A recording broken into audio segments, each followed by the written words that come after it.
Now we'll start with the periods number, and over here we'll see that the period numbers, its definition written number of electron shells of an element. You have already calculated about the shells and you know what in which period that particular element is coming.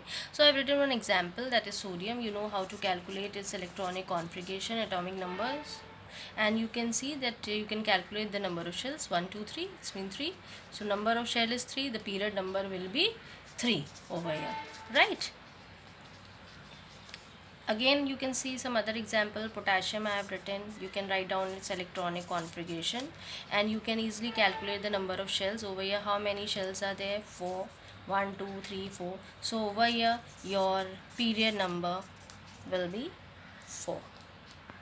Now we'll start with the group numbers, and group numbers is you have to just calculate the number of valence electrons of a particular element. By calculating its valence electron, you know that valence electrons are present in the valence shell or the outermost shell. So you have just to focus on the valence electron and you can easily calculate the group number.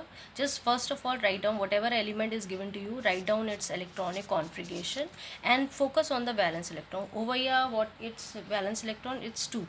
So 2 valence electron, that's why it is present in which group? Second A, right? Over here you can again write down its electronic configuration. Again I am written one more element, silicon, and its valence this thing you can write down electronic configuration. Just focus on the valence electron, and its valence electron is how much? It is 4 valence electrons, and you can simply place it in fourth A.